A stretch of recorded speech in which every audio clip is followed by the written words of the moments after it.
여러분이 경제 독립을 이루는 그날까지 함께하겠습니다. 안녕하세요. 3일 경제 독립 팁입니다. 자, 카드 한두 개씩은 모두 가지고 계실 텐데요. 우리가 카드를 쓰다 보면 이거를 조심해야 됩니다. 잘 모르시고 이걸 쓰다가 낭패를 보는 경우가 있는데요. 오늘 이 내용 궁금하신 분들은 영상 끝까지 함께 해주세요. 자, 그럼 바로 시작하겠습니다. 자, 경제가 어렵다 보니까 카드 대금 연체 때문에 카드 리볼빙을 쓰시는 분이 많습니다. 그런데 이게 잘만 쓰면 약이 될 수도, 또 잘못 쓰면 독이 될 수도 있습니다.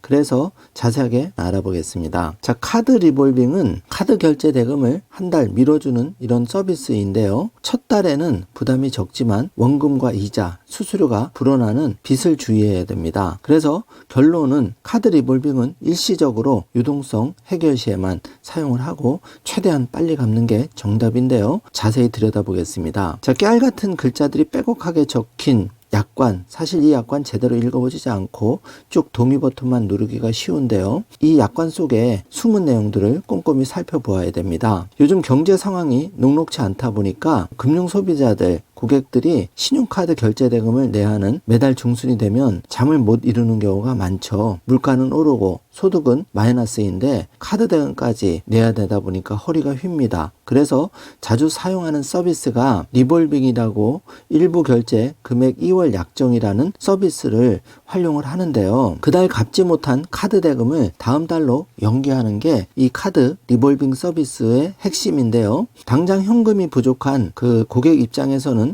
급한 불을 끌 수 있는 장점은 있지만 이 리볼빙을 한번 쓰는 순간 자칫 잘못하면 빚에서 헤어나지 못하는 그런 경우가 발생할 수가 있는데요. 자, 리볼빙은 공식적으로 금융 서비스 명칭은 아닙니다. 자, 일부 결제 금액 2월 약정이라는 명칭으로 불리고 있는데요.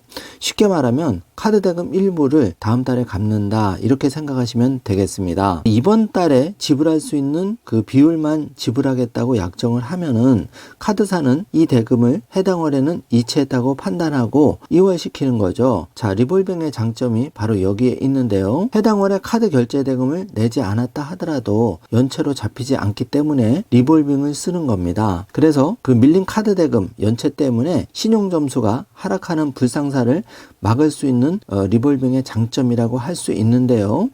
신용점수는 신용카드 한도 그리고 은행 금융권 대출 시에 중요한 판단 근거로 작용하기 때문에 카드 대금 연체를 피하려는 분들이 불가피하게 자금이 없을 경우에 이렇게 리볼빙을 쓰는 경우가 있죠. 그런데 이 리볼빙은 카드사는 최소 10에서 100% 비율까지 약정이 가능하도록 설정을 하는데요. 예를 들어서 10%로 설정하면 300만 원 중에 30만 원은 원래 결제달에 결제하고 나머지 270만 원은 2월 시킨다는 이야기인데요. 만약에 100%로 설정을 하면 그달 청구된 금액만큼 온전히 다 낸다는 이야기입니다. 그래서 카드사별로 최소 리볼빙 약정을 하는 거죠. 그런데 여기에 수수료를 떼가는 경우가 있죠. 그래서 100%로 리볼빙을 설정하더라도 추가 금액이 납부되는 경우가 있습니다. 이 점 주의하셔야 되고요.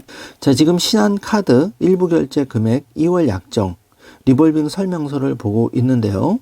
자, 청구 금액과 최소 결제 금액이 안내됩니다. 그리고 미결제된 잔액은 자동으로 이월되어 연체 처리되지 않습니다. 자, 이런 문구를 볼 수가 있는데요. 자, 문제는 이겁니다. 자, 리볼빙을 빚의 늪으로 빠뜨린다는 그런 이유가 급한 불은 꺼 나가는데 그 이후에 갚아야 할 카드 대금, 리볼빙 서비스 수수료까지 발생을 합니다. 그리고 밀린 카드 대금이 점점 불어나는 거죠. 그래서 눈덩이가 되는 거죠. 그래서 결제 대금이 300만 원인 사람이 10% 약정으로 리볼빙 서비스를 사용했다고 가정해 보면은, 예를 들어서 신한카드의 경우에는 8월에 기본 결제 금액이 9%, 또 약정이 적용되지 않는 10%를 내야 하는데, 그렇게 되면 카드 결제 대금 300만 원에서 57만 원 가량이 됩니다. 자, 그런데 이 고객이 9월에 150만 원을 썼다고 가정을 하면 이 고객의 경우 9월 청구되는 카드 대금은 150만 원에 더해서 그 전달 결제하지 못했던 2월 된 카드 대금 243만 원이 추가가 되죠. 그런데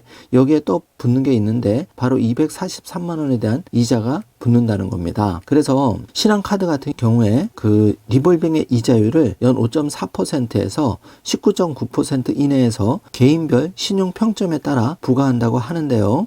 예를 들어서 이 고객의 경우 8월에만 리볼빙 서비스를 이용했다면 9월에 내야 하는 대금은 최소 395만 원에서 최대 399만 원 가량이 되는 겁니다. 자, 지금 표를 보고 계신데요. 첫째 달에 이렇게 결제 원금 300만 원, 그리고 여기에 이제 리볼빙 서비스를 했을 때 넷째 달의 경우에는 이렇게 그 570만 원까지 눈덩이처럼 불어나는 것을 볼 수가 있습니다. 여기에는 리볼빙 수수료, 또 잔여 그 대금에 대한 이자, 대출 이자가 들어가겠죠. 이런 게 이제 합쳐지니까 눈덩이처럼 불어나는 걸 볼 수 있겠습니다. 자, 리볼빙 서비스를 깜빡하고 해지 않았을 경우 발생할 수 있는 피해가 있는데요. 리볼빙 이자율 10%가 적용됐다고 가정을 해보면 9월에 내야 하는 카드 대금은 355만 250원인데 리볼빙 서비스를 그대로 유지했다면은 9월에는 애초 약정했던 10% 금액과 기본 결제 대금을 포함해서 약 66만 5천 원 가량만 납부하면 되는데 10월 결제 대금에 328만 5,250원이 이월되는 겁니다. 그래서 이 리볼빙 과정에서 금액에 대한 이자가 따로 붙습니다. 약 2만 7천 원 가량의 추가가 되어서 330만 원으로 원금이 늘어나는 건데요.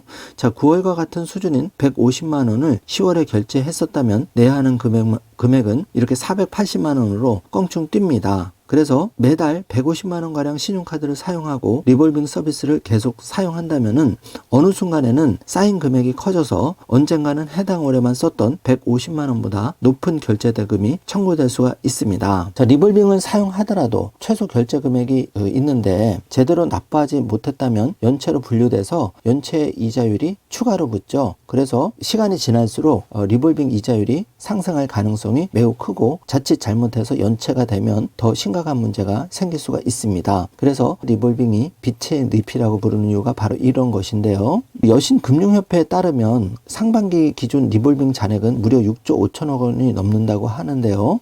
매달 1,000억 원 이상 중과세를 이어가고 있다고 합니다. 그래서 우리가 이 부득이 카드 리볼빙은 가급적 쓰지 말고 쓰더라도 단기간에 사용하고 빨리 리볼빙을 해지해야 되는 게 필요한데요. 자, 리볼빙은 어떻게 보면 카드사 대출의 일종이지만 DSR 그 산출 시 포함이 안 되는 그런 장점과 또 카드가 과도하게 연체되는 거를 막는 순기능도 있지만 높은 이율 때문에 부담이 뒤로 갈수록 더 늘어납니다. 그래서 카드 리볼빙은 절대 쓰지 않으시면 좋겠습니다. 쓰더라도 최소한도에 끝내야 되는데요. 정리를 해보겠습니다. 자, 카드 업계 관계자들조차도 리볼빙은 신용등급 하락을 막으면서 일시적 유동성 위기를 해결하는 데는 도움이 될 수 있지만, 자, 중요한 거는 단기간만 사용하는 것을 원칙으로 해야 되고 빨리 원금을 갖는 것이 중요하다고 카드업계 관계자조차도 강조를 합니다. 자, 방송을 보시는 분 중에 현금 서비스, 카드 리볼빙도 많이 사용하실 텐데요. 특히 카드 리볼빙은 높은 이율 때문에 특별히 조심하셔야 됩니다. 그래서 영상을 준비를 했는데요. 오늘 영상 내용이 조금이라도 도움이 되셨다면 좋아요, 구독 버튼 눌러주시기 바라겠습니다. 자, 오늘도 영상 시청해 주셔서